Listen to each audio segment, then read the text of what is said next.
All right. Let's see if we can do a sound check here. Need to get my chat up.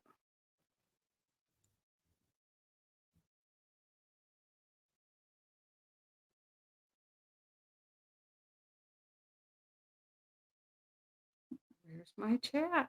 Oh, there it is. We can hear you loud and clear. Awesome. Okay. Let me pull this down just a little bit.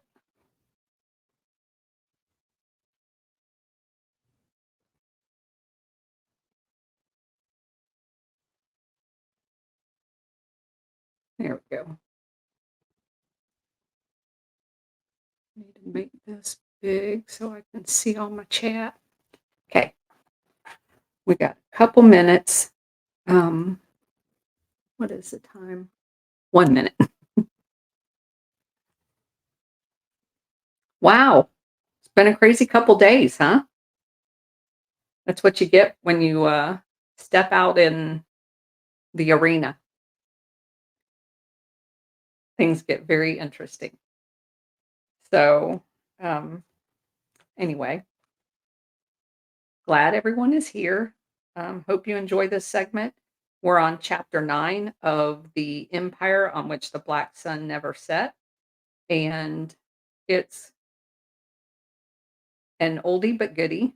It's talking about Vietnam, and it gives you a completely different view of Vietnam in general. Most of this I knew. There were a couple of pieces in it that I didn't, and, I will share throughout this, segment because I've been to Vietnam, I've been to Laos, I've been to Cambodia, Thailand, not for extended period of time, but I have visited the, um, highlights, I'll just say that. Um, so I'll be able to put a little bit of context with this. So Chapter 9 deals with the U.S. pivot to Asia, the Cold War lessons from Vietnam for today.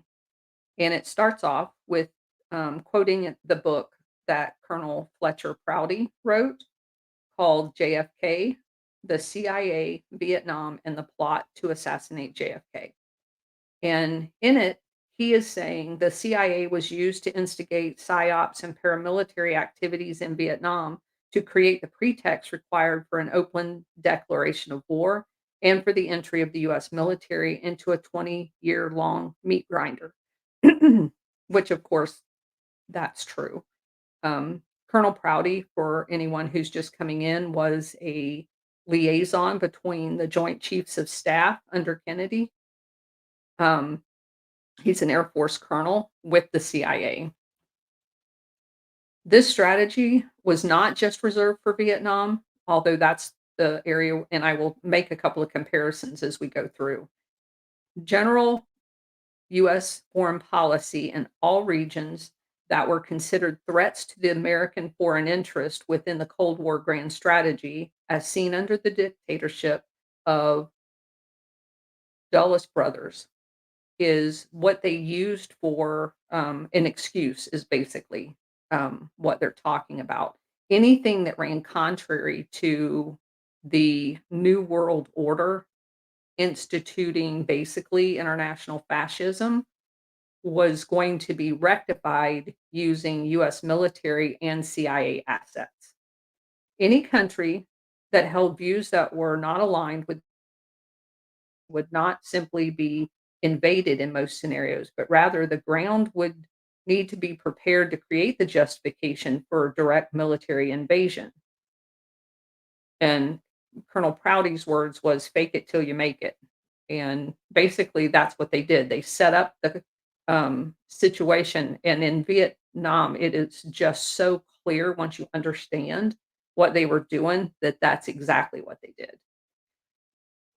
Don't have an actual enemy yet? Well, they just create it.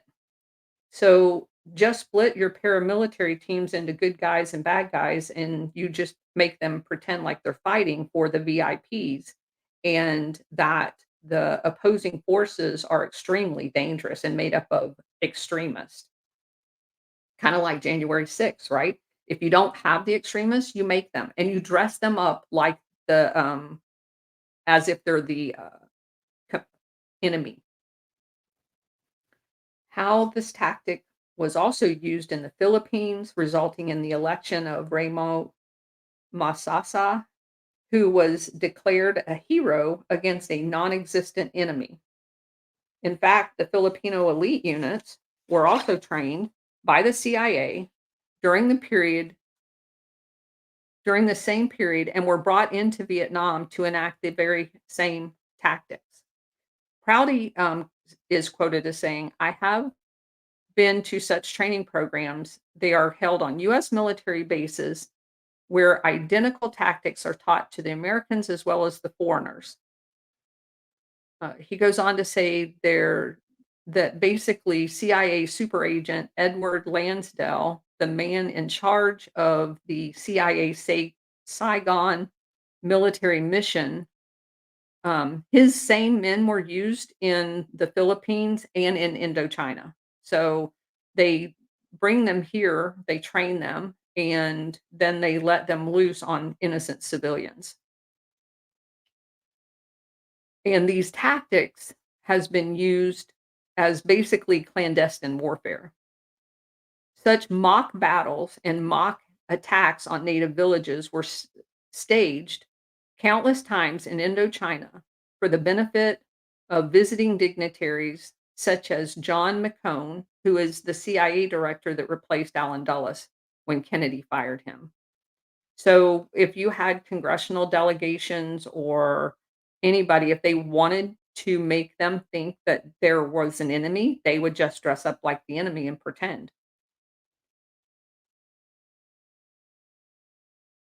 It was actually CIA trained agents play acting as if they were the Viet Cong. It appear to make it appear that the Viet Cong were not only numerous, but extremely hostile. Dignitaries can be fooled by such things unfolding right in front of their very eyes. It is really a wonder that the Western audience watching or reading about these affairs going on in the world through the mainstream media interpreters would know the difference. They don't. It's staged reality. And that's what you actually have to start applying those filters to what we're seeing today. Staged reality. You have no idea. You can see an actual footage of a bomb um, being launched and actually landing. You have no idea if that happened in Israel. You have no idea if it happened in Gaza Strip. You have no idea if it happened 10 years ago in Iraq. You just don't know. And you also know that the media lies to you every single day. So not only do you not know who the good guys and bad guys are, you don't know if anything the media is telling you is true. You don't know if anything the government's telling you is true. You simply don't know. Right, Julie. They used video game footage and pretended it was a real pilot. So, I my main purpose in going through this particular part of this as in depth as we're going to is because I want you all to understand they've done it before. They've done it multiple times before, and you cannot believe what is in front of your eyes because if I can travel to a foreign country and not know the difference between the good guys and bad guys, you certainly can't tell it on television.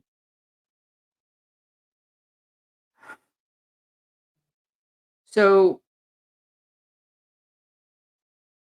not only were there lines between military and paramilitary operations becoming blurred, the highest ranking officers who were operating and overseeing the Vietnam situation were all CIA operatives. They may have been dressed up in military uniforms, they were all CIA operatives.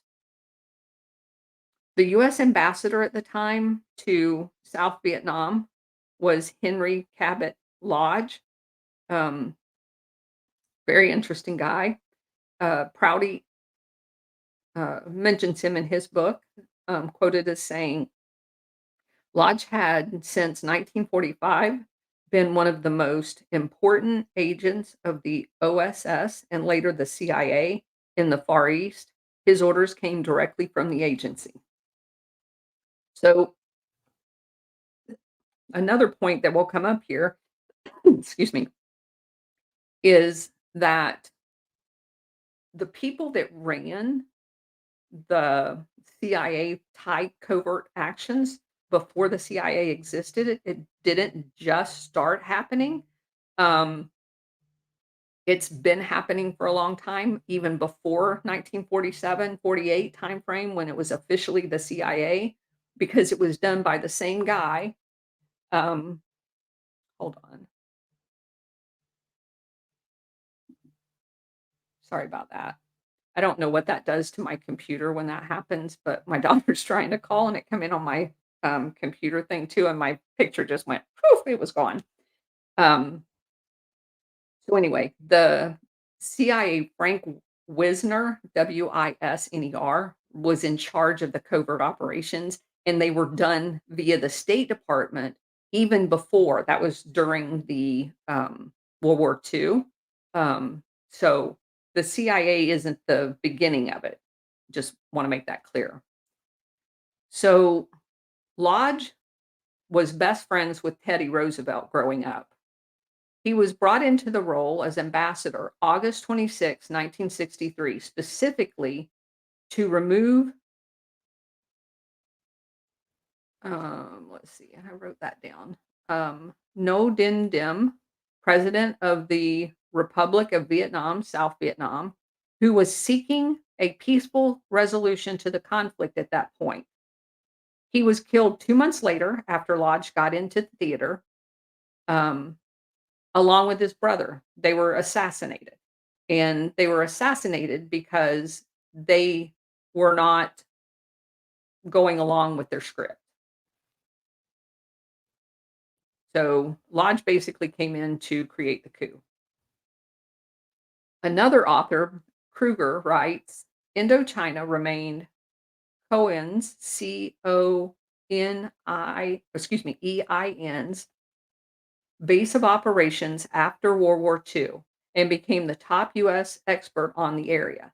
As soon as the opium smuggling, in parentheses, Corsican mafia, he was Ambassador Henry Cabot Lodge's middleman in 1963 plot to overthrow the Vietnamese president.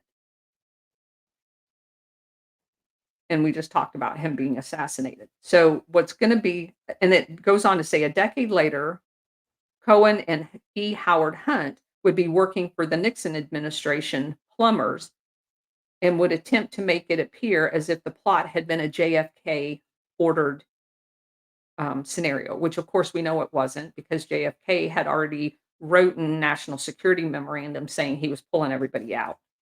But what's very interesting about the note, and we'll talk about it a couple of times here, but I want to call it out at the beginning so you can see the context. Now, you remember what we were talking about the other day. The Corsican mafia, i.e., French, had a big lab under a pharmaceutical company in Marseille, and all of the opium that was coming out of Asia, to include China, was controlled by the Corsican mafia. And it went through that lab and then on to its final destinations. What's really interesting is this entire play of the French losing in Vietnam, this is the bottom line up front, was basically just a taking over of their networks by the CIA because they're going to do the whole stay behind Gladio. They got to have money. And in order to have the money, they have to control the drug trade. So you have basically, to include our presidents and Nixon primarily, they took over the Vietnamese Indochina drug trade and overthrew the French's uh, monopoly on it. That's what we're seeing in Vietnam. That's how France ends up losing, and because think about that. You have, and again, we have NATO now, right? We've not been threatened in Vietnam. There's no reason for us to be in Vietnam at all. We just got out of a war, world war. We're all at peace now. And you have NATO and you have the French in, and so supposedly we're going to help the French, but the French wasn't attacked. They attacked Vietnam. And we go in to help, but you'll find out we didn't help them. They end up getting their butt kicked and they leave, and we take over the entire drug trade. That's Vietnam in a nutshell. So we go on Eisenhower Nixon victory. And keep in mind in 1952, so we have 1947, 48 is when um, you have NATO, you have the CIA, you have all of that. Eisenhower becomes president in 1952 with Nixon as his vice president. Keep that in the back of your mind because it's very important. The culmination of years of political strategizing by Wall Street Republican power brokers, the new heads of the State Department and the CIA were selected as none other than John Foster Dulles as State Department and Allen Dulles as the CIA. They would be directing the global operations of the most powerful nation on earth. So from April 12th, 1945, you have the first stages of what the author identifies as the coup on America. We all know that she favors FDR because my argument would be the coup started um, when FDR, I mean, it started in the late 1800s, but in earnest, it started with FDR's New Deal and the National Recovery Act, which was later found unconstitutional. It basically began the creation of us transferring to a fascist state where we have no rights. And each one of these military slash CIA operations further erodes our rights, whether it's like Obama droning a US citizen in a foreign country. Every single one of these CIA operations is to put another notch in the deletion of our freedoms. That's what they're all about. And the first time in history after World War II, with the National Security Act, we created a standing army. Never in the history of the United States had we ever had a standing army. Well, you know what happens when you have a standing army? You will always have a war because the only way a standing army justifies its budget is if it's using it, not for training, using it. There has to be a scare. There has to be a reason why you have a standing army. And there's a reason why in our Constitution, we did not have a standing army. We relied solely on militia to be called up when the need arises. Because you know what happens when you have to call up in a militia?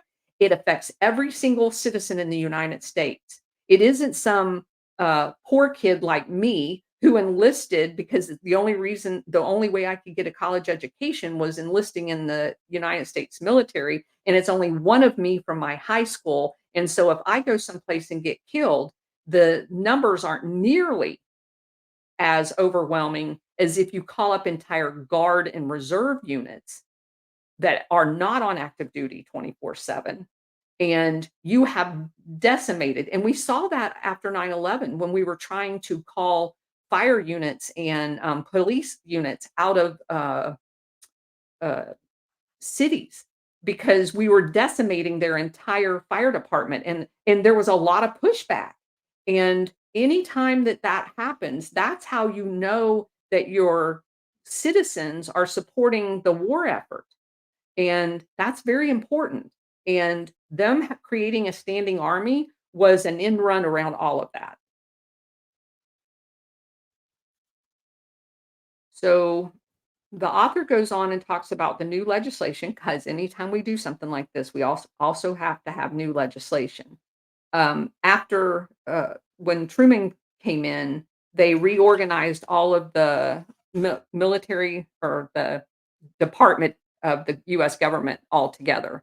So it was kind of mass confusion, if you will. The National Security Act of 1947 ended up being a Trojan horse and was one of the new breeds of legislation that led to the creation of the CIA, the National Security Council. It did not specifically authorize the CIA to con- conduct covert operations, but it was the foot in the door. And then they created the national security memorandums and additions that then authorized the clandestine paramilitary. It also said that they couldn't like duplicate military. So if they needed to go somewhere, they needed to rely on the military. And that was to their liking, although we know that wasn't exactly what happened because they used the stay behind, human trafficking, drug trafficking, and weapon trafficking money to buy their own airlines and set up fake companies. So, according to the way they're supposed to operate, they were supposed to rely on the military, who has very specific guidelines on what they can and can't do. But of course, with being the CIA, they found a workaround to that too. Um, And keep in mind that originally it was set up only to gather intelligence, not to do the cloak and dagger operations that came afterwards. But it's like anything, it's like the Patriot Act. It gets the foot in the door and then they unleash the monster. So the Cold War narrative was so imperative in order to create a paranoid schizophrenic nightmare of communism, and we already explained how that whole thing was set up, thought that the world would never be at peace until a significant portion of it was wiped out, which is kind of ironic, right? You've got to kill all the communists before you can have peace. Um, so we now have an enemy identified, and it's basically underdefined and invisible to the eye, kind of like patriots, right? With the current situation, they ill define what's a racist, they ill define what's a domestic terrorist, and then they mobilize the forces to go after this ill defined target, which allows them to bring the full weight of the government into being. So the author calls it a shapeshifter. It could take any form, including your neighbor, your colleague, your partner. It sounds like today. Um, could always Any of those people could always be the enemy because there would always be people who would resist the envisioned new world order. And that's the reason why it has to remain vague. Um, she goes on and talks about the different national security memorandums, and that we've already went over that. Um, Also talked about the renegade operation of Allen Dulles, partnered with Frank Wisner, who he's basically in charge of what they refer to as the policy area of the CIA, which has nothing to do. It's the operational arm of the covert actions. Um, and On September 2nd, 1945, Ho Chi Minh signed a Declaration of Independence for a new nation, the Democrat Republic of Vietnam. He's quoted as saying, "A people who has courageously opposed French domination for more than 80 years, a people who have fought side by side with the Allies, which they did, we talked about it, against the fascists during these last years, such a people must be free and independent." Ho Chi Minh had been leading the nationalist Viet Minh independence movement since 1941 against colonial rule at that point by Japan. Japan had basically came and roosted on Vietnam. Ho Chi Minh viewed the war against the fascists as aligned to a war against imperialism, and he took a stand against tyranny, much different than what we've been told about him. The world would have to be organized according to the recognition and respect of independent nation states along the lines of what we thought was America's post war vision. After a long and horrific battle against the ruthless Japanese fascists, with support during the war from the United States and China. Yes, China and the United States helped um, Vietnam the entire Vietnam, fight against the Japanese. We supplied them arms and everything. Ho Chi Minh thought they would return to the former days of peace before the Japanese squatting. He thought they were going to experience a newfound independence from colonial rule. The Japanese had surrendered and were leaving. The French had been defeated by the Japanese and would not return, or so they thought. Um, Val Min, oh, we got it. Now we're into Asian names. Um, Val Men Gep, Ho Chi Minh's brilliant military commander, while serving as Minister of the Interior of the Provisional Government, delivered a speech describing the United States as a good friend of Viet Minh. Ho Chi Minh had been supplied with a tremendous stock of military equipment from the US, and he expected to be able to administer his new government in Vietnam without any further opposition. But on September 23rd, 1945, just a couple of weeks after the Democratic Republic of Vietnam had issued their Declaration of Independence, a group of former French troops, acting with the consent of the British forces, who had been given jurisdiction of the area at Potsdam Conference, armed with Japanese weapons they had stole from stockpiles, staged a coup and seized control of Saigon in South Vietnam. By January 1946, the French had assumed all military commitments in Vietnam and reinstalled a French government in the South. The removal of the French presence in Indochina was no small feat, since it was not only their military presence that had been dealt with, but also the business interests, including French banks, among the most powerful in Asia. The French had imposed a colonial presence in Indochina since 1787. That's crazy. Negotiations between the French and the Democratic Republic of Vietnam began early in 1946. Ho Chi Minh actually traveled to Paris, but failed to make a deal because French just basically weren't going to leave because it was a source of opium for them. The French Indochina War broke out in 1946 and it went on for 8 years. So you have the Vietnam had French squatting on it since 1787. The Japanese came in, then the French comes back, and then we come in. Gotta have that opium. So the France's war was largely funded and supplied out of US and other NATO forces. In 1949, Bao Day, the former emperor, who spent most of his time in the lap of luxury in Paris, France, he's the former emperor of the Vietnam area, was set up by a foreign interest to be a puppet government in the state of Vietnam, i.e., South Vietnam.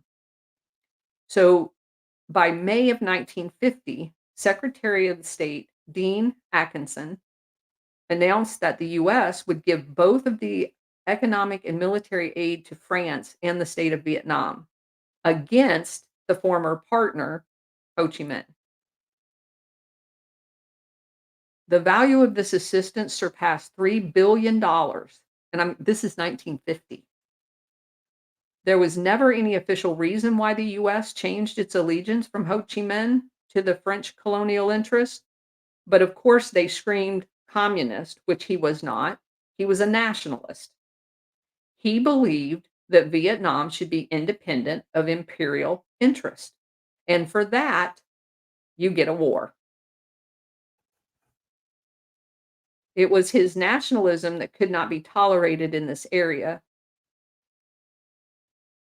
MI6 and the CIA staged a coup against the beloved nationalist Mossadegh in Iran, just like they're doing here.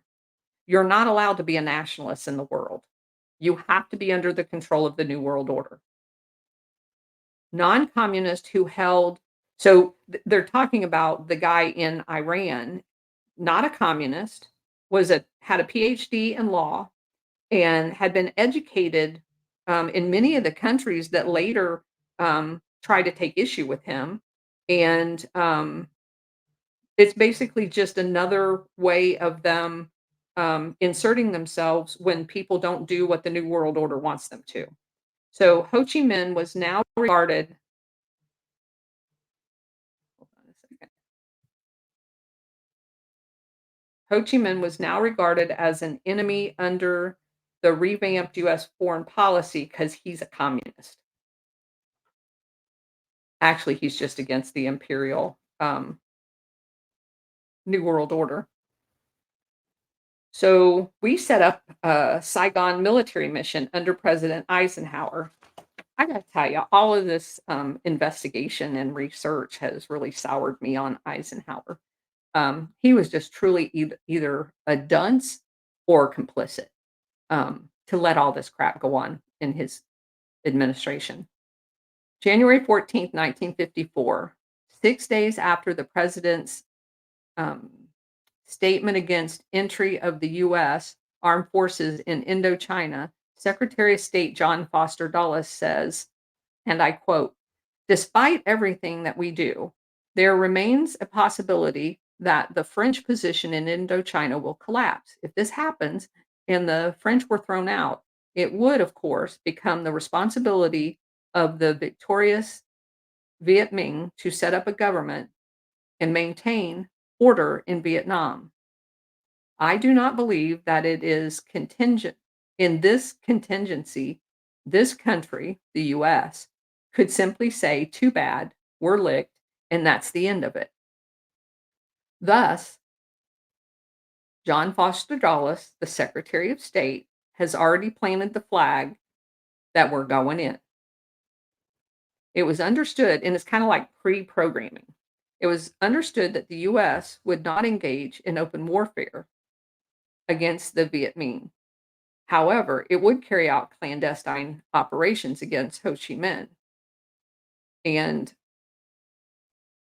January 14th, 1954, National Security Council meeting, quote, agreed that the director of CIA, Alan Dulles, in collaboration with other appropriate departments and agencies, would develop plans as suggested by the Secretary of State, his brother, for certain contingencies in Indochina. And just like that, it's done.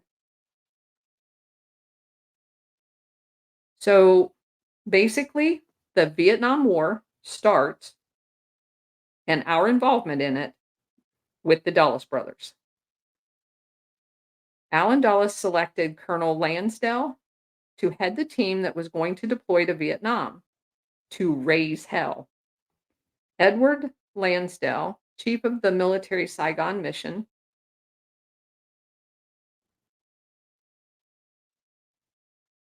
so we've got the defeat of the French, and then we have the purpose of the covert mission for us was basically to conduct psychological warfare and paramilitary activities in South Vietnam. Prouty writes, quote, "It was not a military mission in the conventional sense, as the Secretary of State had said. It was a CIA organization with a clandestine mission designed to, quote unquote, raise hell. With guerrilla operations everywhere in Indochina, a skilled terrorist organization capable of carrying out its sinister role in accordance with the grand strategy of the Cold War years. With this action, the CIA established the Saigon military mission in Vietnam, and it was not often in Saigon. It was not military, and it worked with anti Viet Minh Indo-Chinese and not and it didn't work with the French.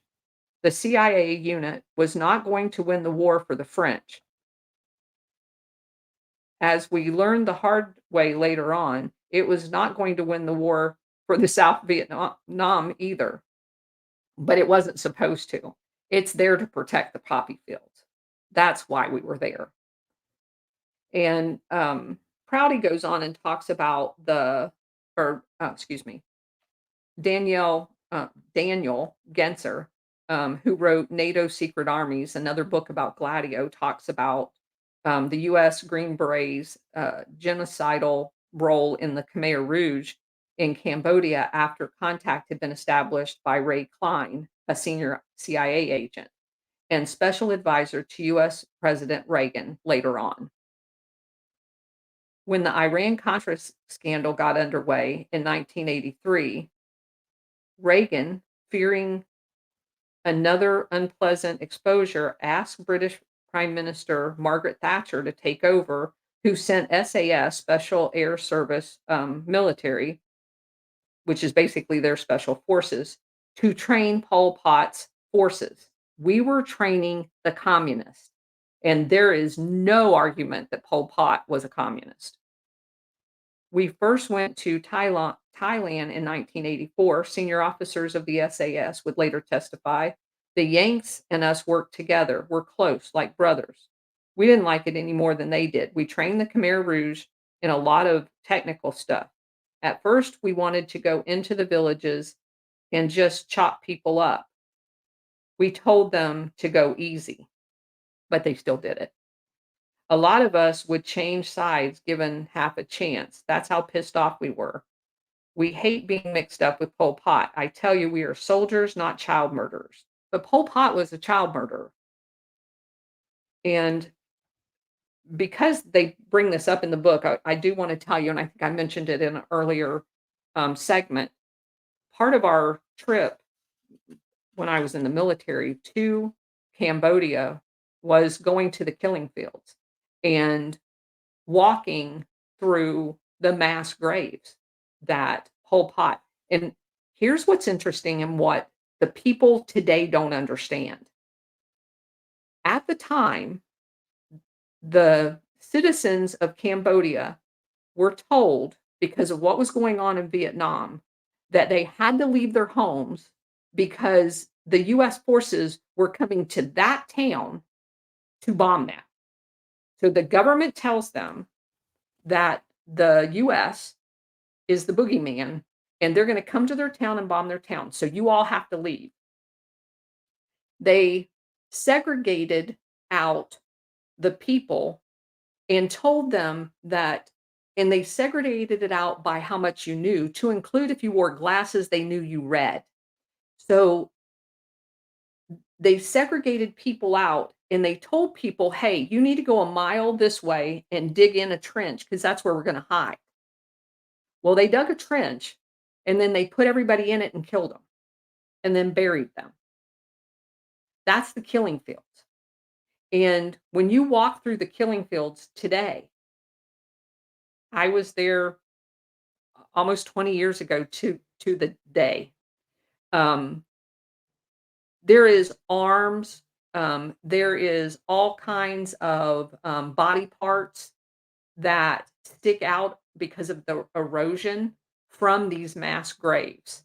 And because over time the ground has sunk that had been dug out, the non-dug out areas are like walking paths. And you can look across that open pit and see pieces of clothing and pieces of bone sticking out. And I want to paint this picture because this, if we don't stop it, is what's coming to America. This is what these people do. They know they were doing it and they helped train them to do it. They gave them the tactics. These people exist in our CIA. They have these massive, big, like oak trees there. Those were called the baby trees. They took babies and slammed them up against these trees, and littered around under these trees are tiny fractured baby bones. And that's not even the half of it. They went into every government building, primarily schoolhouses where they educated people because the educated people were the first to be killed. So they put concertina wire around schools. So there's one way in and one way out. All of, if you can remember, like in the 1950s where you had classrooms and then you had like an open air, they were like 2 stories and they had an open air walkway that went into all of the different classrooms. It's an L-shaped school, the one we visited. They had put up concertina wire so that what was open to go out into a courtyard was completely walled off by razor wire, so you could only go in down here, and each classroom was a killing room, and when you went into the classroom, which we did, there's still today blood splattered everywhere in that classroom, and on the chalkboard was a notch for how many people were murdered in that room. That's how diabolical these people are.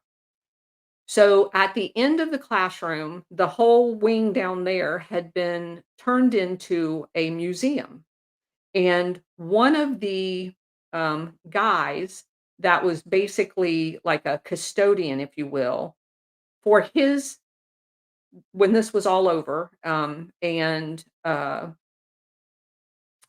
the Khmer Rouge was there for decades after it, but when the mass murder was over, um, this guy for therapy started drawing, and the entire end of the school is art that this man has drawn, recreating the scenes in those rooms that he had to go into. And that is another thing that once you see, you can never unsee the evilness. And that's why whenever I see somebody talking about, yeah, it's fine if they kill MAGA people. It's fine if they kill people that wouldn't take the COVID vaccine. Sure, that might be the first wave. It will not be the last wave. And there will be a wave with you in it because that's how these people operate. And when they get to the wave with those people in it, those are your soy drinking, non gun toting idiots. We'll all be dead. So you go ahead and wish us the worst. We're the only thing that's going to save you. That's my rant. So we've got the Saigon mission going on.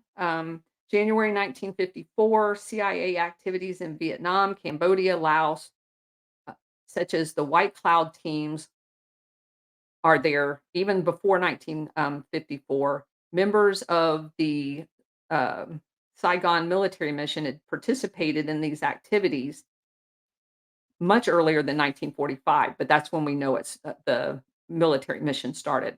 Lansdale's listed as an Air Force colonel, as I mentioned before, but that's a ploy. He would be in Vietnam, the Philippines, and he exploited the cover of a U.S. Air Force military officer while assigned to the Military Assistance Advisory Group, but in fact, he was a CIA agent. Ho Chi Minh's defeat of the French in 1954 at the Battle of Dien Bien Phu, ending the First Indochina War, it just was not going to be his last one. Um, so they would oust a guy by the name of Baodai. It's Baodai in a rigged referendum vote in 1955. And that's when they installed the Now Den Dem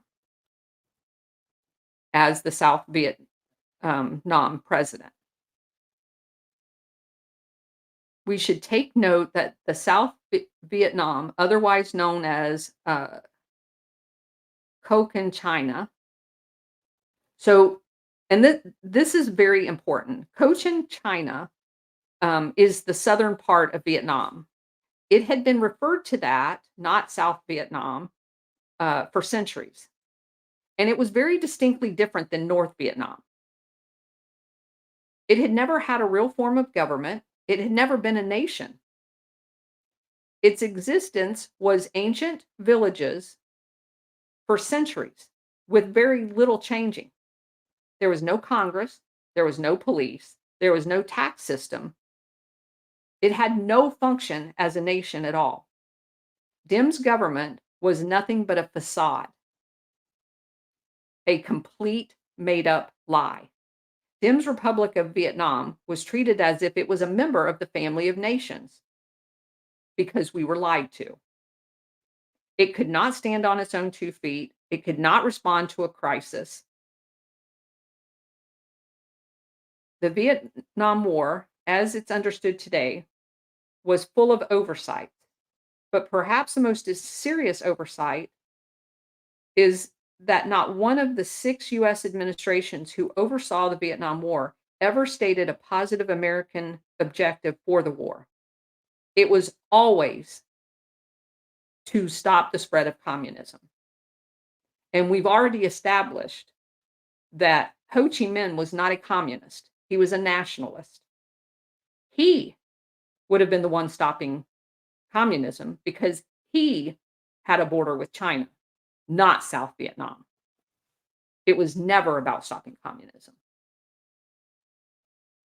Saigon military mission was sent to Vietnam to preside over the disillusionment of the French, the disillusion, wow, dissolving the French colonial power. The Dulles brothers knew that they would be creating a new Vietnamese government that would be neither French nor Viet Minh, and that this new government would be the base for continuing a decade-old war in Indochina, and that was their military objective because they needed the poppy to fund all of the rest of their activities. Defeat of the French resulted in a Geneva Accord in July 1954. The 17th parallel became a temporary demarcation line separating military forces of the French and the Viet Minh. Within 300 days of the signing of this accord, a DMZ had been created. Now, it also included a provision that you could transfer any civilians who wished to leave either side. Ho Chi Minh and all northern Vietnamese believed the nation to be one. They did not want a division of their country.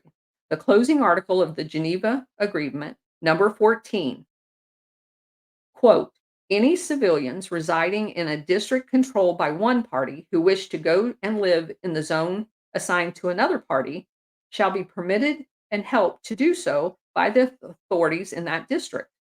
The ominous meaning of this was concealed under the guise of a humanitarian effort. Peaceful and humane transfer. So basically, what we're going to see is the uprooting of people who had lived all of their lives, centuries, their family, in settled villages by the at least over 1 million. The people of the world, most of whom had no knowledge of anything going on in Vietnam, were led to believe that this offer was the most compassionate thing we could have done. The planners of this sinister plot were certain that the people of the world would never learn the truth, that the movement of over 1 million North Vietnamese was really intended to be the kindling to set the country ablaze. And it was also essential for America to get directly involved. The mass exodus of North Vietnamese to South Vietnam would be orchestrated by the Saigon military mission. It was a terrible upheaval of these people, but it was sold to the West as if they were fleeing from Ho Chi Minh, which they were not doing. What they were fleeing from is the CIA efforts to create psychological warfare using paramilitary tactics on these innocent civilians. They unleashed in small northern villages all kinds of propaganda, and we found out about this in the release of the Pentagon Papers. Leaders in the Saigon military mission wrote that they had carried out unconventional warfare, paramilitary operations, political and psychological warfare, and rumor campaigns set up for psyops and became agent provocateurs. Prouty is quoted as saying this movement of Catholics, because that's what these people were labeled as. They were labeled as Catholics who didn't want to be under the atheist control of communism. from the North provinces of Vietnam to the South under the provisions of the Geneva Agreement became the most important activity of the Saigon military mission and one of the root causes of the Vietnam War. The terrible burden these 1,100,000 destitute strangers imposed upon the equally poor natives of the South created pressure on the country and Dem's administration that proved to be overwhelming. These penniless natives were herded into Haiphong, um, which is a harbor in northern Vietnam. I actually was in that harbor um, by U.S. Navy transport vessels. About 300,000 traveled on CIA air transport aircraft. Others walked. They were transported like cattle to the southern part of Vietnam. They were promised money, they were promised basic support, and they were turned loose upon the local population without any of it. These Northerners are Tonkinese, more China than the Cochiese of the South. They have never mixed in the history of Vietnam. They didn't mix, they stayed in their own villages for centuries. Then, if that's not bad enough, we turned around and labeled them as communist insurgents.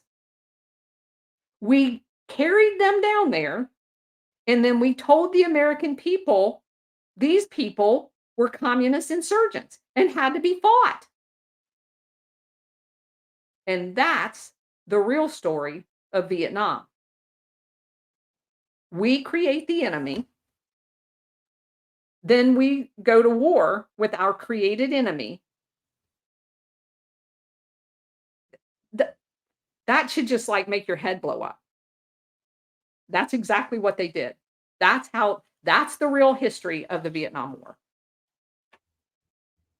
So, by the time we get to 1970, Nixon would implement his Vietnamization program. It was a policy of the Nixon administration to reportedly end U.S. involvement in Vietnam War through a program to expand, equip, and train South Vietnamese forces and assign them to ever increasing combat role. Well, based on what I just told you, we know that's like a BS mission because nobody down there wants to fight. The northern people didn't want to be there. They were lied to get them there. Henrik Kruger writes in his book, The Great Heroin Coup, Drugs, Intelligence, and International Fascism, which I just bought, by the way. That ought to be interesting. Nixon's Vietnamization program pumped a fortune into South Vietnam, much of it pocketed by the officials, money laundering. Investigations of endemic corruption among non-commissioned officers and senior U.S. Army personnel led to a Hong Kong office run by a lieutenant of drug czar Traficani. You can't make that up. So they got a guy that's running the investigation into corruption who's a lieutenant of a mobster. Pure number 4 heroin appeared in Saigon in 1970, creating an endemic addiction among GIs. All previously available heroin had been the coarser form that could only be smoked. The new heroin wave was hushed up. By May of 1971, Congressman Morgan Murphy and Robert Steele issued their report, The World Heroin Problem. Among their sensational figures was that 15% of the GIs that had been in Vietnam were addicted to heroin. The causes was easy to identify. The sudden appearance of enormous quantities of number 4 heroin. 14-year-old girls sold 90% pure heroin for peanuts. Pushers stuffed it into soldiers' pockets free of charge. And also, they cracked down on marijuana in the barracks at the same time. The heroin coup was complete by 1973. The French were out, the new labs, routes, and buyer networks were in place in Southeast Asia as the main supplier.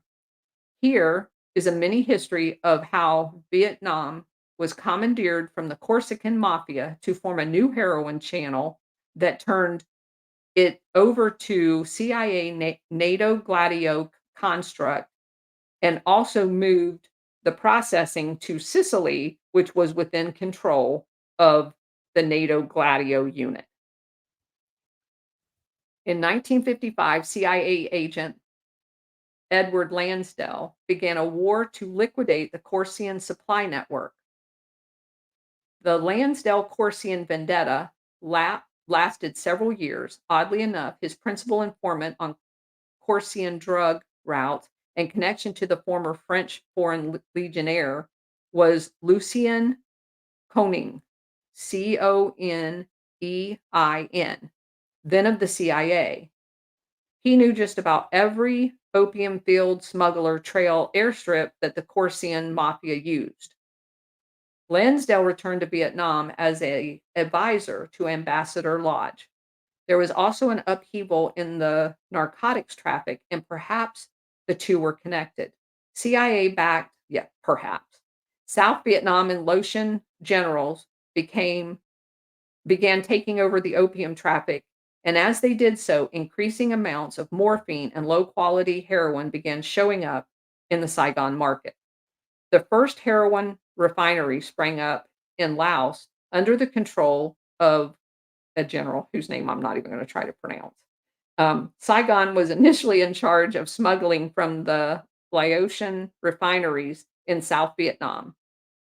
Lansdale's office was working closely with these people. Lansdale himself was one of the president of Laos at the time's biggest supporters. General Lansdale returned to the U.S. in 1967, leaving Conan in Vietnam. The next year, Conan is graded his new boss, William Colby. Colby, you may remember, had run the agency's special division for covert operations in Southeast Asia, where his responsibilities included the secret CIA war in Laos. So Colby, if you fast forward a couple of decades, ends up dead in a body of water behind his house, floating under very mysterious conditions. Um, so it was during Colby's tour in Vietnam that the heroin turned out by the Laos labs appeared in quantity, and it was unusually high quality. So it says 22%, by this time, 22% of all soldiers sampled was basically on some type of drugs, and 15% of them were hooked on them. So it's my contention that you had one of the, um, I believe that the American GIs, by giving them free heroin, were part of a test to see just how addictive heroin was. And I think they were basically creating some kind of a um, prototype, if you will, by watching the addictiveness and who were more vulnerable to be addicted. Wouldn't be surprised at all. They experiment on military all the time. Um, by 1971, Colby and Koenig were recalled to the US. Colby became the deputy director of operations, who would be in charge of all covert operations. The CIA admitted that certain, excuse me, elements in the organization had been involved in opium smuggling, illegal activities of US allies that had overlooked to retain their loyalties. The agency had been forced to confess because its inability to refute the tale of returning GIs being addicted. The mission in Laos was to make friends with the people and organized them to train and fight the Pathic Lao. One of the main tasks was to buy up the entire local crop of opium. About twice a week, Air America planes would arrive with supplies in kilo bags of opium, which were loaded on the plane. Each bag was marked with a symbol of the tribe from which it was gotten. CIA reportedly did not support any form of smuggling after 1968. Bullshit. In 1971, this is a quote. In 1971, I was an operations assistant for Continental Air Services, which flew for the CIA in Laos. The company transport planes shipped large quantities of rice. However, when the freight invoice was marked diverse, I knew it was opium. As a rule, an office telephone with a special number would ring and a voice would say, "The customer is here." So the people that were involved in this network, they all knew what was going on. Um, Even while the CIA trafficked in opium, President Nixon ranted on television routinely about being against drug abuse and lauded the crackdown against the French smuggling networks. And I've already told you his crackdown about the French smuggling networks was to redirect them to ones controlled by the CIA. And those controlled by the CIA were set up during the time when Nixon was vice president to Eisenhower. So it isn't like he didn't know. He knew. So that's it for the Vietnam chapter. The next chapter is going to knock your socks off because that's about the title of it is Who Really Runs the Middle East Terror Apparatus? And it's a very interesting insight. Again, completely applicable to everything that's going on today. So my daughter's been calling me nonstop since I got on here. So I'm going to go through the uh, comments real quick. I appreciate everybody being here. See if we've got anything on here that anybody wants me to bring up. Don't forget, Julie's got it going on. Don't forget the thumbs up and make sure that you're one of the ones following us. Julie keeping track. We're up to 480, 28. She sent me a text the other day and went, woohoo, we're over 400. God bless her. She's such an awesome wingman. I really, really appreciate her being here. Um, if I've got I don't see any other questions or comments, so I'm gonna go ahead and sign off here, and again, thank you very much. I will see you tomorrow.